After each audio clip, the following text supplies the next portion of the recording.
في القلب مشاعر أخفيها قد أشرقت الشمس عليها. بسم اللہ الرحمن الرحیم. فضائل لیلۃ القدر.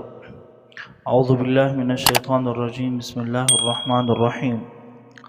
انا انزلناہ، بے شک ہم نے نازل کیا اس قرآن پاک کو، فی لیلۃ القدر، شب قدر میں. لیلۃ القدر میں سارے قرآن پاک کے نازل ہونے کا مطلب یہ ہے کہ لوح محفوظ سے آسمان دنیا تک پورا قرآن کریم ایک ہی رات یعنی لیلۃ القدر میں نازل فرمایا. آسمان دنیا یعنی آسمان دنیا سے مراد جو مجھے اور آپ کو یہ نظر آ رہا ہے، یہ نیلا جو بھی ہے، آسمان دنیا کی جس جگہ میں قرآن کریم نازل ہوا اس کا نام بیت العزت ہے، اور اس کو بیت العظمت بھی کہتے ہیں. پھر بیت العزت سے آپ صلی اللہ علیہ وسلم کے ذات گرامی پر 23 سال میں نازل ہوا.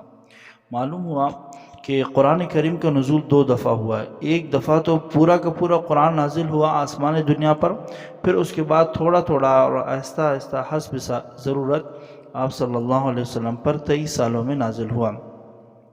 لیلۃ القدر کی مزید تشویق اور شوق دلانے کے لیے مزید اللہ پاک قرآن کی آیت فرما رہے ہیں، وما ادراک ما لیلۃ القدر، اور آپ کو کچھ معلوم ہے کہ شب قدر کیسی چیز ہے؟ آگے خود جواب دیا کہ لیلۃ القدر خیر من الف شہر. شب قدر عام رات نہیں ہے، بلکہ وہ ایسی رات ہے کہ وہ 1000 مہینوں سے بہتر ہے. یعنی کہ 1000 مہینے تک عبادت کرنے کا جس قدر ثواب ہے، اس سے زیادہ شب قدر میں عبادت کرنے کا ثواب اللہ جل شانہ اس رات میں عطا فرماتے ہیں. آگے فرمائے کہ تنزل الملائکۃ والروح فیہا باذن ربہم من کل امر. اس رات میں فرشتے اور روح القدس یعنی کہ جبرائیل امین اپنے پروردگار کے حکم سے ہر امر خیر کو لے کر زمین کی طرف اترتے ہیں. اور اس شب قدر میں سلام، فرمائے کہ وہ سراپا سلام ہے، ہر معاملے میں سلامتی ہوتی ہے. یہ حتی مطلع الفجر، اور وہ شب قدر اسی صفت و برکت کے ساتھ طلوع فجر تک رہتی ہے. اب یہ نہیں کہ خامخواہ کسی ایک ہی پہر میں ہے، بلکہ یہ جو برکتیں یہ پوری رات ہے. کسی بھی حصے میں اگر آپ عبادت کر لیں تو انشاءاللہ آپ ان تمام ثواب کے آپ کے حصے میں آ سکتے ہیں.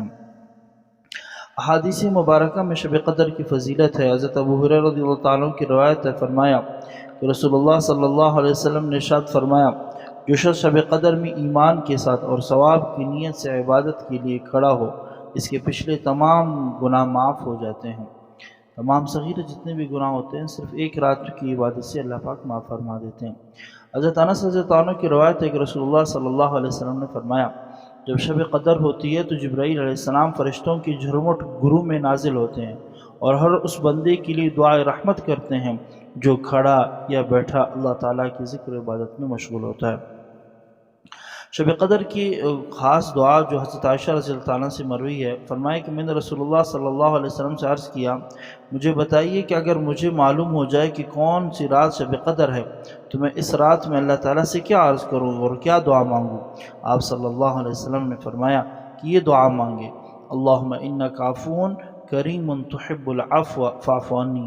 اے میرے اللہ، تو بہت معاف فرمانے والا ہے اور بڑا کرم فضل والا ہے، اپنا کرم فرما اور معاف کر دینا تجھے پسند ہے، بس تو میری خطائیں معاف فرما.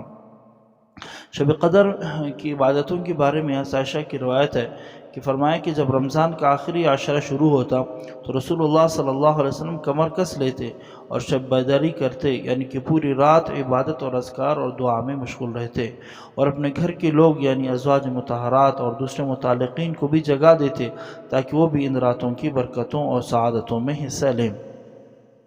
شب قدر یہ کون سی رات ہے، اس کی تو کوئی خاص نہیں معلوم کہ وہ کس رات آتی ہے. وہ البتہ عائشہ رضی اللہ عنہ کی روایت فرمایا کہ رسول اللہ صلی اللہ علیہ وسلم فرمایا کہ شب قدر کو تلاش کرو رمضان کے آخری 10 راتوں میں، اور وہ طاق راتوں میں کسی بھی رات میں ہو سکتا ہے. اب جب وہ کسی بھی رات میں ہو سکتا ہے، لیکن ہمارے ہاں کیا ہوتا ہے کہ 27 کی جو شب ہوتی ہے اس کو ہی لوگ لازمی سمجھتے ہیں اور اسی میں بیٹھتے ہیں، اور بہت زیادہ وہ عبادت کا ایک ماحول بن جاتا ہے. تو یہ عام ذہن بنانا کہ بھئی 27 کی شب ہی شب قدر، یہ غلط بات ہے۔ یقینی طور پر شب قدر وہ پتہ نہیں ہو بھی یا نہیں ہو بھی، اور اللہ جل شانہ نے اس کو جو چھپائے رکھا ہے، اس کا مطلب یہ کہ اس کو ہر رات میں تلاش کرنا چاہیے۔ وہ خواہ 21 کی رات بھی ہو سکتی ہے، وہ 23 کی بھی ہو سکتی ہے، وہ 25 کی بھی ہو سکتی ہے، اور وہ 27 کی بھی ہو سکتی ہے۔ اللہ جل شانہ مجھے اور آپ کو آئندہ آنے والے وقتوں میں شب قدر کی قدردانی کی توفیق عطا